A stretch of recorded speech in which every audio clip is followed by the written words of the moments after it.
สวัสดีครับกิจกรรมพอเพียงครั้งที่57วันที่26เดือน6บทที่1อรหังสัมมาสัมพุทโธภควาพุทธังภควันตังอภิวาเทมิสวากขาโตภควตาธัมโมธัมมังนัสสามิสุปฏิปันโนภควโตสาวกสังโฆสังฆังนามามิบทที่2อรหังสัมมาสัมพุทโธภควา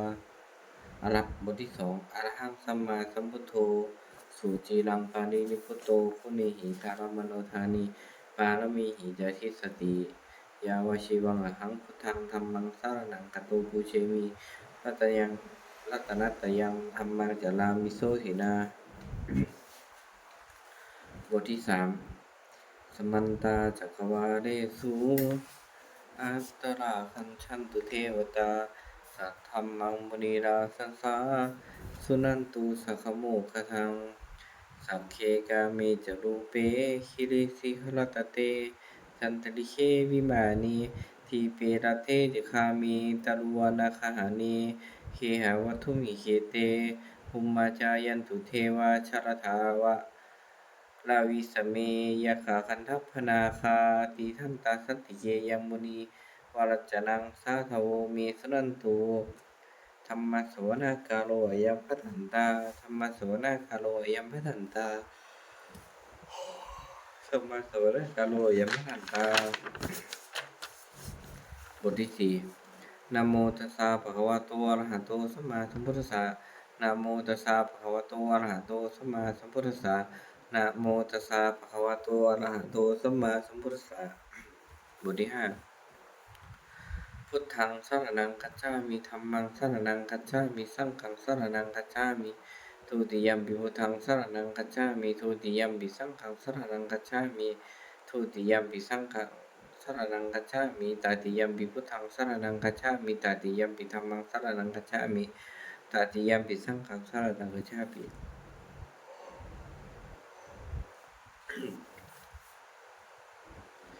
บทที่6นัตถิเมสรณังอัญญังพุทโธเมสรณังวรังเอเตนะสัจวัชเชนะโสติเมหันตุสัพพทานัตถิเมสรณังอัญญังพุทธัมโมเมสรณังวรังเอเตนะสัจวัชเชนะโสติเมหันตุสัพพทานัตถิเมสรณังอัญญังสังโฆเมสรณังวรังเอเตนะสัจวัชเชนะโสติเมหันตุสัพพทาบทที่7พุทธังนะเมรัตนาภูตาสดีรจิตตังธัมมังนะเมรัตนาภูตาวิสุทธิสานังสังฆังนะเมรัตนาภูตาสุสีรทิติเอตังนะเมเตรัตนังรัตนาจยวะหังสัมมาสัมโมสาลิตวัตถุวิเศษภูตังอัญโยยานยุตตะคุณะโยคะวะสัมปวันตังอันสุมิตยัมหิปีตะเทวะยาธาติทันเทเอกังวินาตาทิตาเลสมาสัมภเวนะโลเกกทาจีจาจิเลนจปาตุภูตังคัมภีรยานวิสยังอาติทุสัทธังวินโยหิปติตาชะเนหิวิชัญญรูปังโลกัมหิเยหิจิกทัจจุปรัพพนิยังเกสันติสุหิวิจิตังคุณากายาตายะนามิหิเยวะชนะตายะสุวิสุตัมปิสามุปัสสตังมนะสีสุทธะปัสสะทะทานังปุญญาติกานามะสมุปปะตะมะปุญญภูมังทุกขาปมุจจนะมุขะสารนังคตานังปูชาลหิสุประมังอภิปูชเนยยังนิพพานสัจฉิกิริยายุปานิสยัตถังสัมมากิเลสมารโสธนาสิทธิยาจะสาธุหิอัฏฐาภูสะเลหูปะเสวนียังปานีหิจาปิสารนังคัมมณียะเมวะตัสสมาหิตังติรัตนังสรณังคะตัมหะนัตตตินทิวังคณานิสุนมัสสมานาภูเชมาจาปิสสาตังสุปะสันนจิตตา ตัทธานุปาริจาริยาสถานตาจาปุญเยนะตัทธาสุกาเตนะสุขีภเวมุเตเชนะตัสสะจาสทาปิสุวิวัติโหตุโยเจถาธรรมวินัยมหิปมาณภูโตโลกุตตราภิสสมาโยนิยโตสุโภชมังตัสโสปนิสายะจยายะอายัมปิโหตุวัตถุจเยปาริจิตโตสุปสัสสกาโลบทที่8โยจักขุมาโมหะมาราปัสขันโทสามังวพุโตสุขโตวิมุตโตมาราสปาสานินิโมจยันโตปาเปสิเคมังชนะตังวิเนยยังพุทธังวรันตังเสียสานามามิโลกัสสานาทัจจาวินายะกัจจะตันเตชะสาเตชัยสิทธิโหตุสัมพันตรายาจวินาสมินตุธัมโมทัชโยวิยะสะตัสสะสัทโธทัสเสสิโลกัสสะวิสุทธิมังคังนิยานิโกธัมมัทารัสสะธาลีสาตาวโหสันติกะโลสุจินโนธัมมังวรันตังศิรสานามามิโมหัมปทาลังอุปสังตถาหังตันเตสาเตชัยสิทธิโหตุสัพพันตรายาจวินาสมินตุสัทธัมมสินาสุขตานุโคโยโลกัสสะปาปูปากิเลสเชตาสันโตสยังสันตินิโยชโกจาสวาคาตธัมมังอิตังกะโลติสังฆังวรันตังศิรสานามามิพุทธานุพุทธังสมาสีรทิฏฐิตันเตชะสาเตชัยสิทธิโหตุสัพพันตรายาจวินาสมินตุบทที่9นะโมอะระหะโตสัมมาสัมพุทธัสสะมหิสิโนนะโมอุตตมะธัมมัสสะสวากขาตัสสีวะเตนิหินะโมมหาสังฆาสาปิวิสุทธาสีรทิฏฐิโนนะโมโอมายาตายารัตถสารัตนัตยาสาสาสุกังนะโมโอมกาติตัสสะตัสสะวัตทูตยาสัพพินะโมกาลปภาเวนะวิคันชันตุอุปัฏฐวานะโมกาลานุภาเวนะสุวัตถิโหตุสัพพทานะโมกาลัสสเตเชนะวิคิมหิโหมิเตชวาบทที่10เอวัมเมสุตังเอกังสมยังภควาสักเกสุวิหารติกปิรวัตถุสมิงมหาวณีมหาตาภีคู่สังเขนะสัตถิงปัญจมาเตหิภีคู่สเตหิสัพเพเหวะอรหันเตหิทัสสหิจะโลกธาตุหิเทวตาเยปุเยนะสันนิปาติตาโหติภควันตังทัสสนายาภีคู่สังคัญจะอัตโคจตุนนางสุทธาวาสกายิกานังเทวานังเอตาทาโหสีอยังโคภควาสักเกสุวิหารติกปิรวัตถุสมิงมหาวณีมหาตาภีคู่สังเขนะสัตถิงปัญจมาเตหิภีคู่สเตหิสัพเพเหวะอรหันเตหิทัสสหิจะโลกธาตุหิเทวตาเยปุเยนะสันนิปาติตาโหติภควันตังทัสสนายาภีคู่สังคัญจะยันโนนามยัมปิเยนะภควาเตนุปสังกเมยามาอุปสังกวิตตวาภควโตสันติเยปัจเจกคทาภาเสยยามาติอัตโคตาเทวตาเสยยธาปีนามาภารวาภูริโสสมันทิตังวาภาหังปสาเรยาปสาริตังวาภาหังสมิจเชยาเอวะเมวะสุทธาวาเสสุเทวิสุอันตรหิตาภควโตปุระโตปาตุระหังสุอัตโคตาเทวตาภควโตภควันตังอภิวาเทตวาเอกมันตังอาถาสุเอกมันตังทีตาโคเอกาเทวตาภควโตสันติเยอิมังคาทังอวาสีมหาสมโยภวนัสสมิงเทวกายาสามาคตาอาคตัมหาอิมังธรรมสมยังทักขีตายะทักขีตาเยวะอะปะราชิตสังคันติอัตโคอปาราเทวตาภควโตสันติเกอิมังคาทังอภาสีตัตตราภิกขโวสัมมาทาหังสุจิตตังอันตโนโอ ปูชุกมะกังสุสารทิวเนตานิเหตวาอินทริยารักขันติปาติตาติอัตโคปาราเทวตาภควโตสันติเกหิมังคาทังอปาติเชตวาขีดังเฉตวาปดีคังอินทขีดังโอหันจะมาเมชาเตจารันติสุทาวิมาราจักขุมาตาสุทันตาโสสุนาคาติอัตโคปาราเทวตาภควโตสันติเยอิมังคาทังอปาสิเยเกจิพุทธังสนังคตาเสนาเอขมิสติอบายภูมิมหายะมานุสังเทหังเทวกายังปาดิปูเรนสันติติอัตโคภควาภิกขุวามันเตสีเยปเยนะภิกขเวทาชาสุโลกธาตุสุเทวตาสันนิปาติตาโหนติตาคาตาทาคตังทัสนายาภิกขุสังขันจาเยปิเตภิกขเวอาเหสุอติตมันทานังอรหันโตสัมมาสัมพุทธา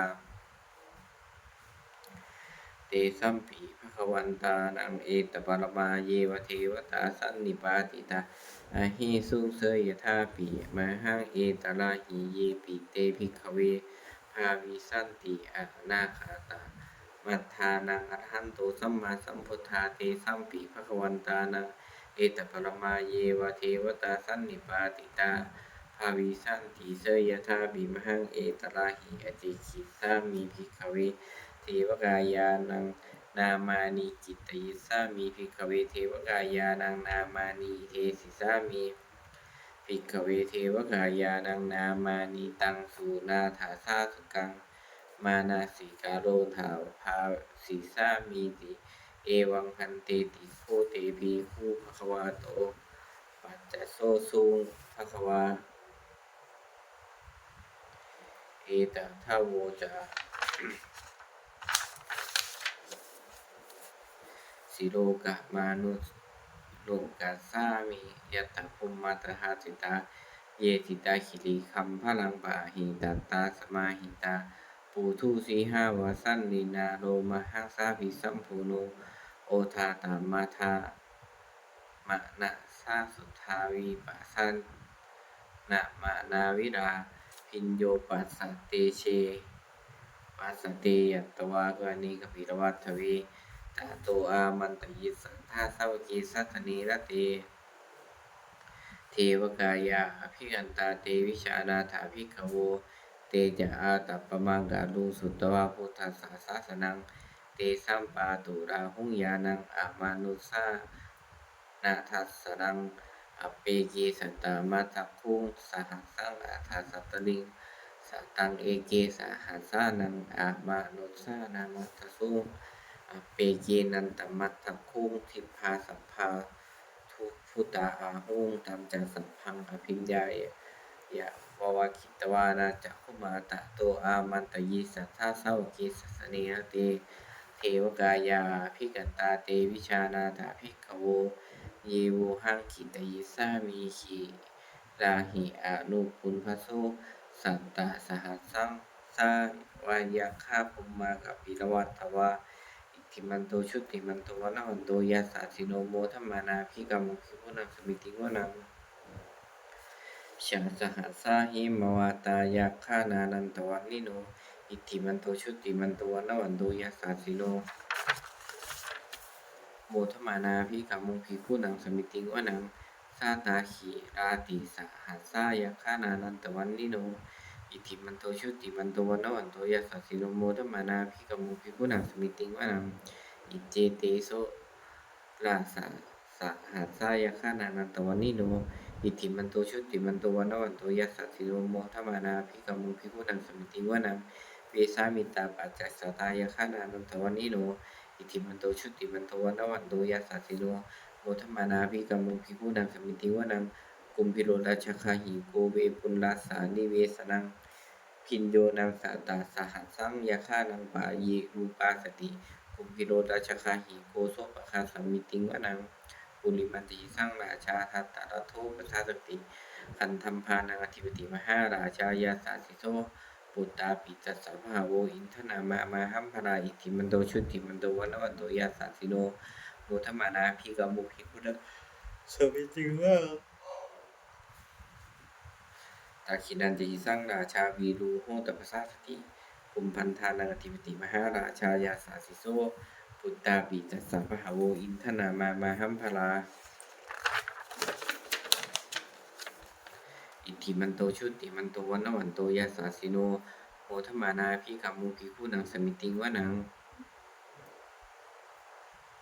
ปัจฉิมันติสังราชาวีรูปโคปสาสติคันธรรมนาคานังอธิปติมหาราชายาสาสิโสปุตตาปิตัสสะภะคะโวอินทนามาหัมภราอิทธิมันโตชุติมันโตวันวันโตยาสาสิโนโมทมานาภิกขมุภิกขุนังสมิติวนังอุตตรันติสังราชาภูเวโรตปสาสติยัคฆานังอธิปติมหาราชายาสาสิโสปุตตาปิตัสสะภะคะโวอินทนามาหัมภราอิทธิมันโตชุติมันโตวันวันโตยาสาสิโนโมทมานาภิกขมุภิกขุนังสมิติวนังปุริมันติสังปุริมาทิสังทัตตรัตโถทักขิเนนาวิรูหาโกปัจฉิเมนาวิรูปโคภูเวโรอุตตรังทิสังจัตตารโอเตมหาราชาสัมมันตาจตุโรทิสาทันนามานาอัฏฐสุวานีกปิลวัตถเวเตสังมายาวิโนทาสาอาคูวันจนิกาสหามายาภูตินทุนเวตินทุนวิภูจวิภูโตสหจันทโนกามาเสโทจาจินทุคันทุนีคันตุจาปะนาโทโอมปะปัญโยจะเทวาสุโตจะมาตะลิงจิตตะเสโนจะคันธัมโพนะโอราชาชโนสโพอาหูปัญจสิโกเจวาติมพลูสุริยวัชชาสาเอเตจันเยจราชาโนคันธัมภาสหาราชุพีโมทมานาภิกขมุภิกขุนังสมิติวนังอัตถคุณนาภาสานาคาเวสาราสหัตตจกา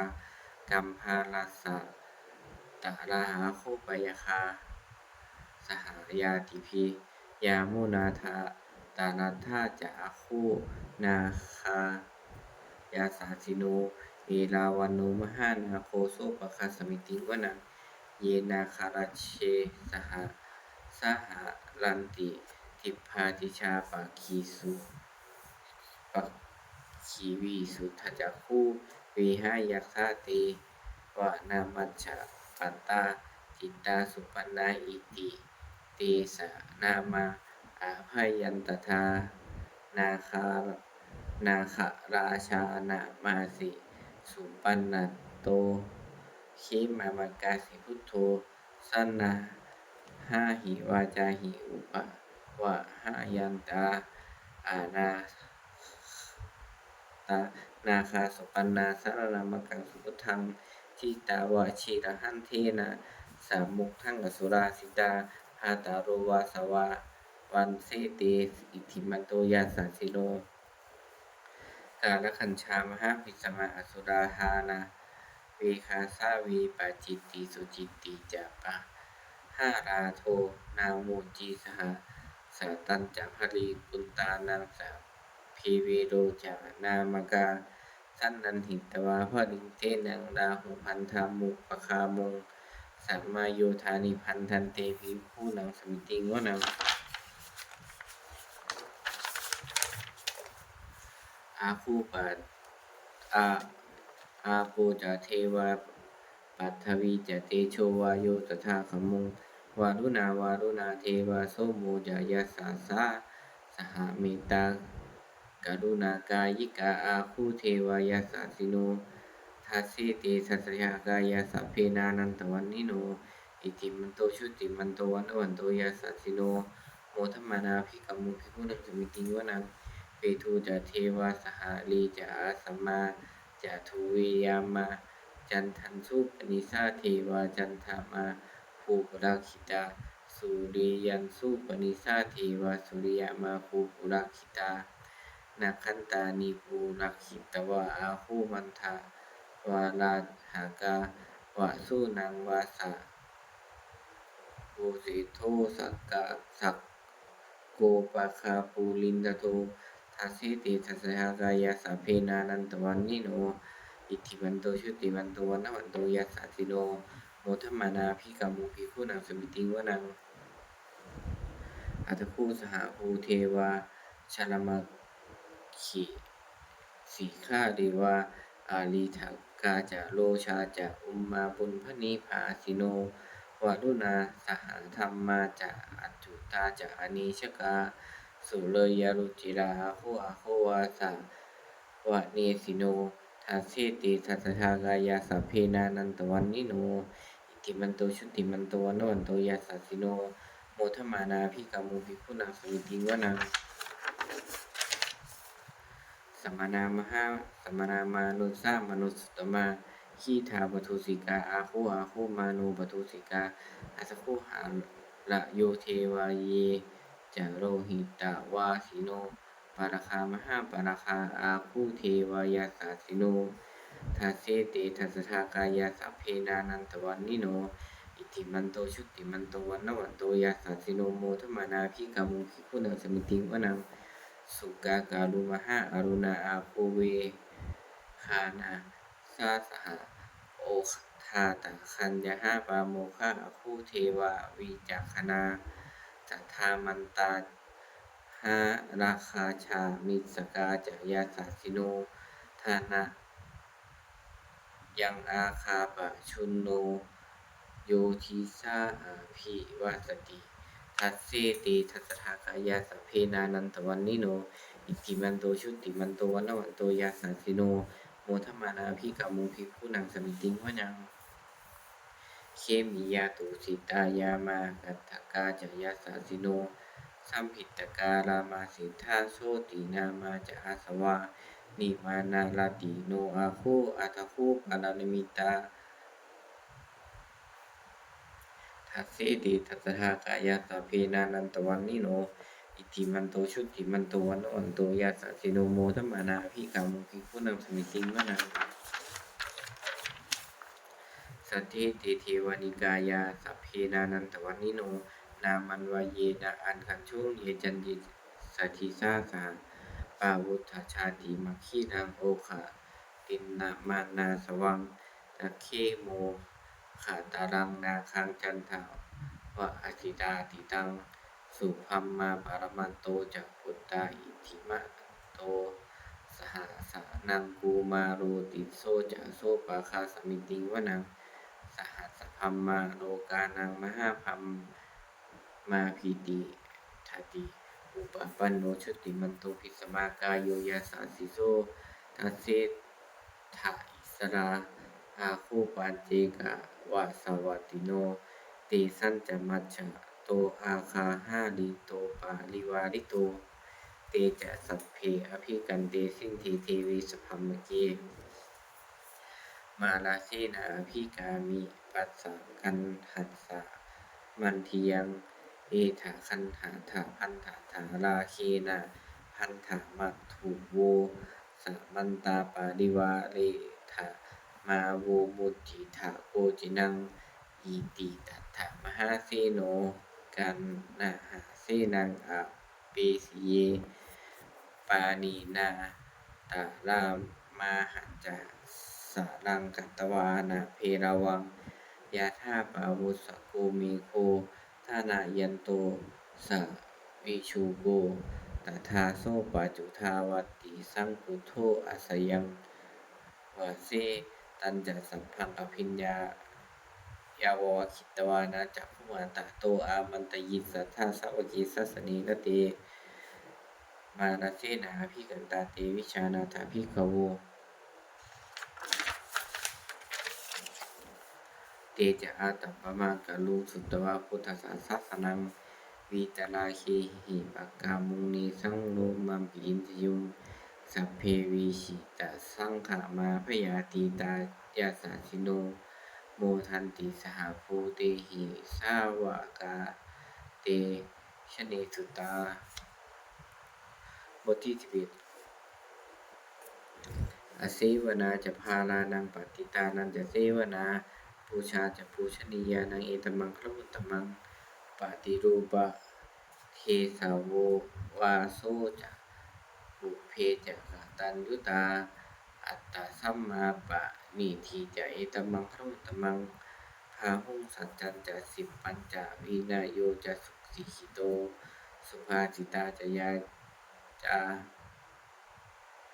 จะยาวาจาเอตัมมังครุตตมังมาตาปิตุอุปัฏฐานังปูตาทารัสสะสังฆโหอนาคุราจะกัมมันตาเอตัมมังครุตตมังทานันจะธรรมจริยาจะยาตกานันจะสังฆโห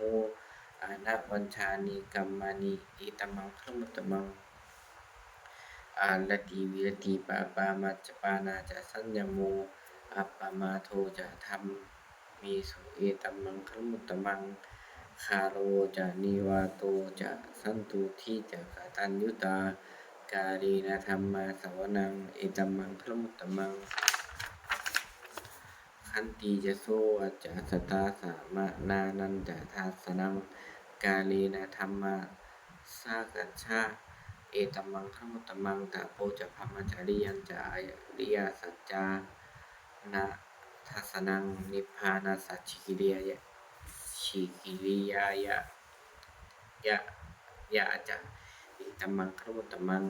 พุทธัสสะโลกธัมมิหิจิตตังยัตถะยัสสะนะกัมปติโสกังวีราชังเขมังเอตัมมังครุตตมังอาเอตาทิสานิกัตตวาสัพพัทธะมะปาราชิตาสัพพันธะโสทิคันชันติตันเตสังมามังคลมุตตมันติบทที่12ยังกินจีวิตังอิทธาวาโหรังวาสังคีสุวายังรัตนังปณีตังนะโนสัมมังอัตถิตถาคะเตนะอิทัมปิพุทเทรัตนังปณีตังเอเตนะสัจเจนะสุวรรณทิโหตุขายังวิราคังอะมะตังปณีตังทันยะทันชาคาสักยามุนีสมาหิโตนะเตนะธัมเมนะสัมมัตถิกินจิธัมปิธัมเมรัตนังปณีตังเอเตนะสัจเจนะสุวรรณทิโหตุ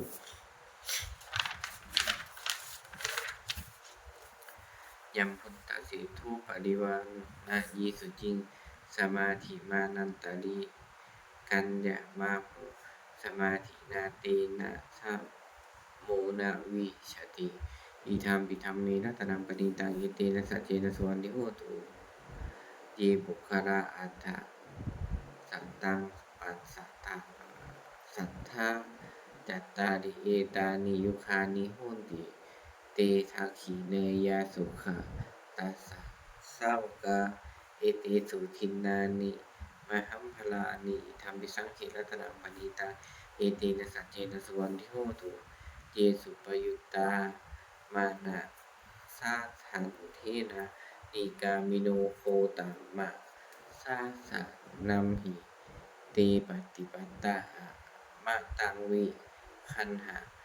ลัทธามุทานิพุตติงพุทธังมานาอิธัมปิสังเขรัตนังปณีตังเอเตนะสัจเจนะสุวรรณทิโหตุขีนังปุรานังระวังนัตถิสัมภวัง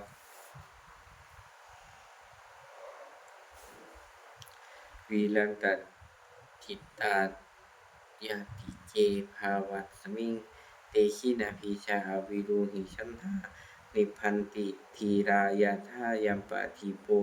อิธัมปิสังเขรัตนังปณีตังเอเตนะสัจเจนะสุวรรณทิโหตุ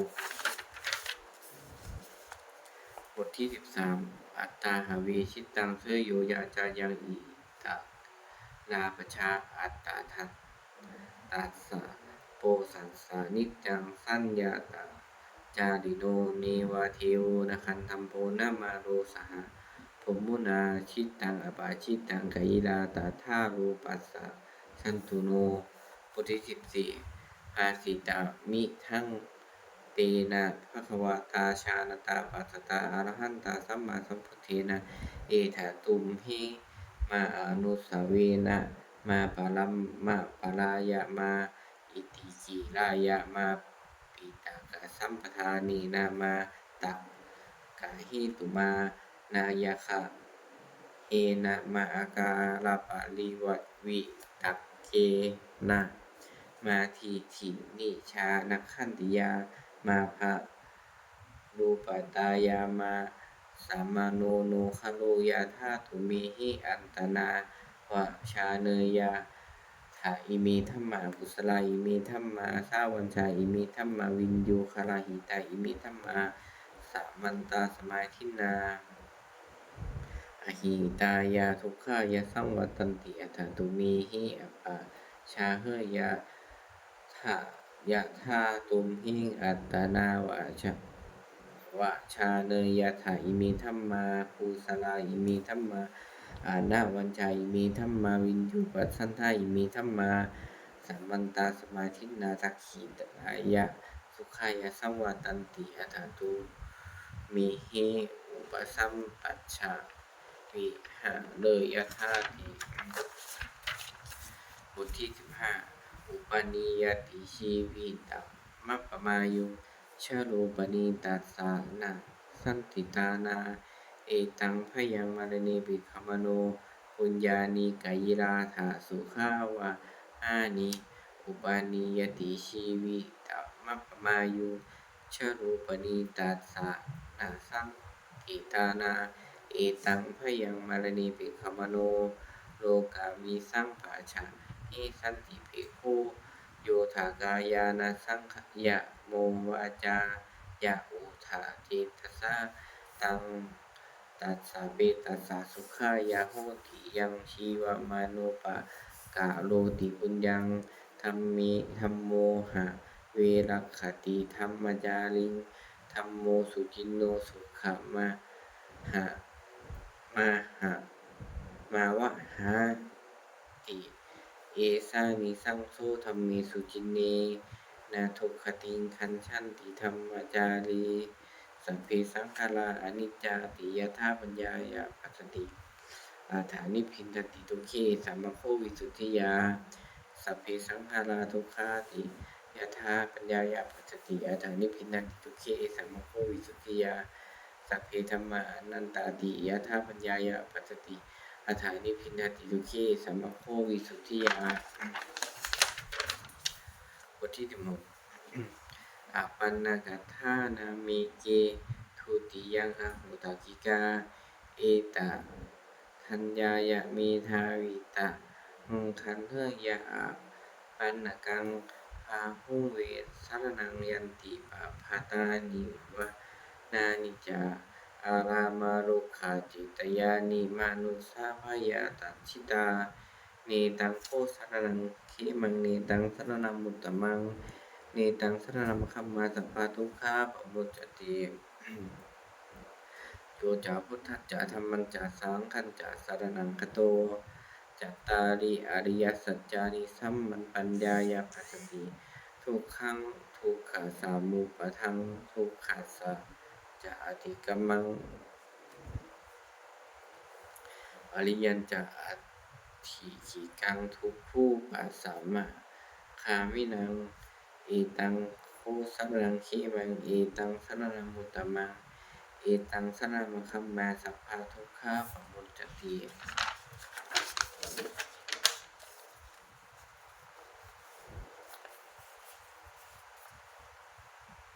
บทที่17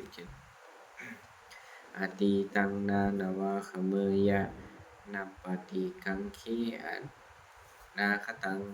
บุคคลไม่ควรคำนึงถึงสิ่งที่ล่วงแล้วไม่ควรมุ่งหวังสิ่งที่ยังไม่มาถึงยาถาติตัมปะหินันตังอัปปัตตังจะอนาคตังสิ่งใดล่วงไปแล้วสิ่งนั้นก็เป็นอันละไปแล้วและสิ่งที่ยังไม่มาถึงก็เป็นอันยังไม่ถึงปัญจุปันนันจะโยธัมมังตัทธะตัทธวิปัสสติอสังหิรังอสังคุปปังตังวิธามานุภารูหาเยก็บุคคลใดเห็นแจ้งธรรมปัจจุบันไม่งอนเงียนไม่คอนแค้นในธรรมนั้นได้บุคคลนั้นเพิ่งจะเดินธรรมนั้นเนืองๆให้บุญพวงเถิดอันเชวากิจจะมาตับ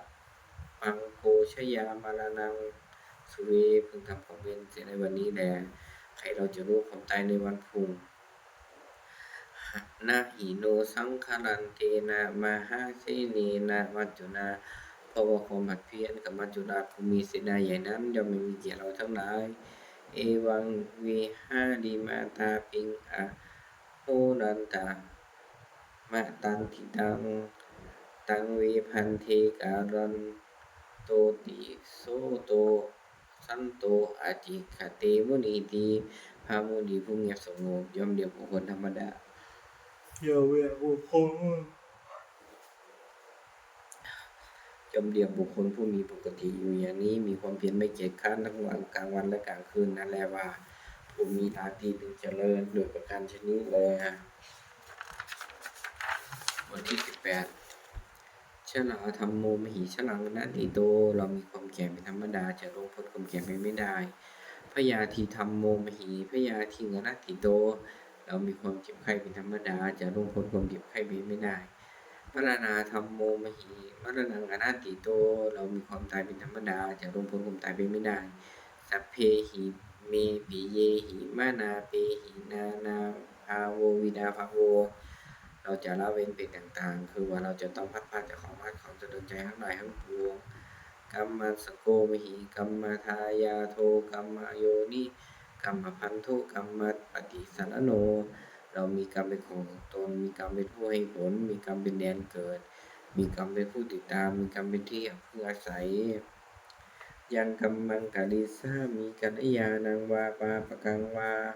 ตัสสะทายาโทภวิสามีเราทำกรรมอันใดไว้เป็นบุญหรือเป็นบาปเราจะเป็นอาญาตคือว่าเราจะต้องได้รับผลของกรรมนั้นสืบไปเอวังอัมเหหิอภิหังปัจจเวชิตพังเราทั้งหลายควรพิจารณาอย่างนี้ทุกวันเถิดบทที่19ทุกขปัตตาจนีทุกขาพยาปัตตาจนีพยาโสกปัตตาจนีโสกาโหตุสัพเพปิปานิโนเอตาวตาจะอัมหิหิสัพพตังปุญญสัพพทังสัพเพเทวานุโมทันตุสัพเพสัตตาปฏิตาสิทธิยาทานังทาทันตุสัทธยาสีรังนักขันตุสัพพทาภาวนาภิรตาโหตุคันชันตุเทวตาคตา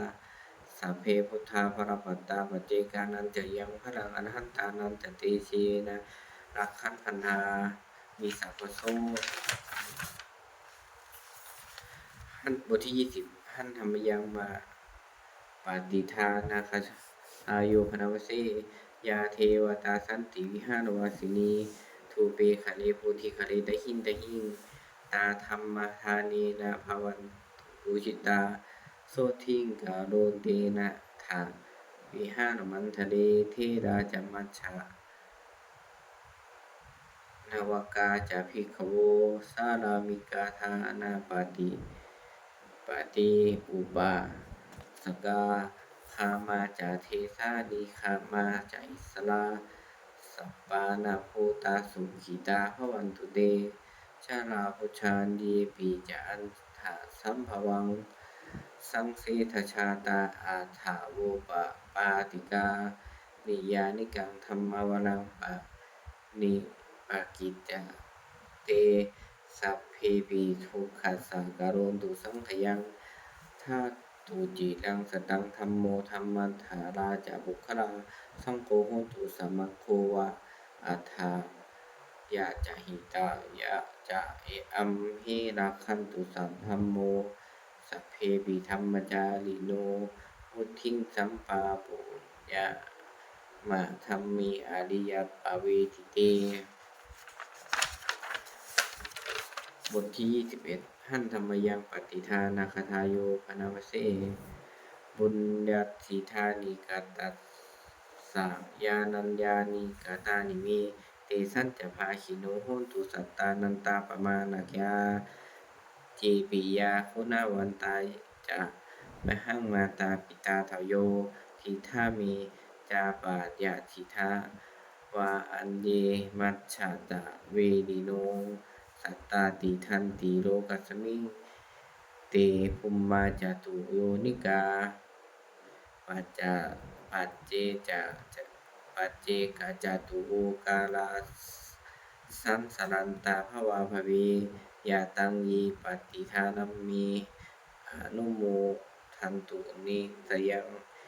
เยจิบังนัปประชานันติเทวาเตสัง นิ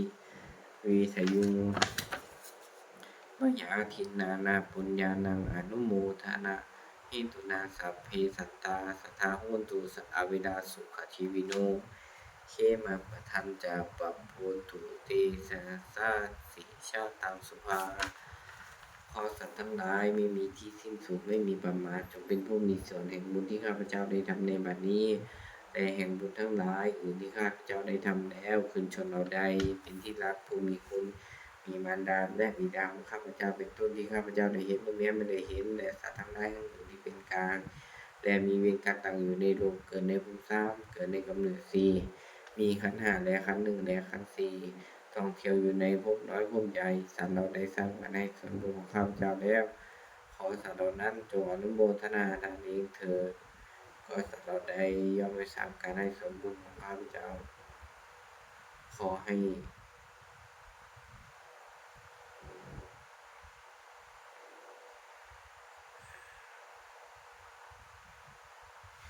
เทพทั้งหลายจึงแจ้งแก่สัตว์เหล่านั้น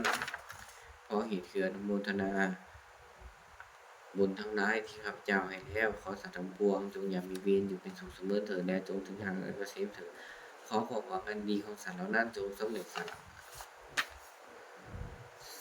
เทินสาธุโดยอนุภาพแห่งสัจจะอธิษฐานอนุภาพแห่งความเพียรอันนิสงส์แห่งการบูชาพระรัตนตรัยด้วยการสายทยายบทสวดมนต์พระสุภาพพระดิษฐ์และพระคาถาเหล่านี้ขอความสุขสวัสดีเกิดแก่ครอบครัวของข้าพเจ้าขอให้พ้นจากทุกภัยทั้งปวงขอให้ครอบครัวของข้าพเจ้าเจริญทางโลกและทางธรรมขอให้โดยเทพเทวดาทั้งหลายโปรดอนุโมทนาในการสวดสายทยายมนต์และธรรมะเหล่านี้เมื่ออนุโมทนาแล้วโปรดอำนวยพรให้แก่ครอบครัวของข้าพเจ้าและวัตถุมงคลพระกิ่งเพลิพินาศมูลนิธิสมเด็จพระยาณสังวรวรนิเวศนาตลอดจนถึงวัตถุมงคลทั้งหลายที่สั่งสิ่งตั้งขึ้นทั้งที่ผ่านมาได้ที่จะสร้างขึ้นในอนาคตขอจงเต็มเปี่ยมด้วยอนุภาพแห่งพระบดีและคำมงคลในพระสัตว์ต่างๆขอจงสำเร็จทุกประการเดินสาธุ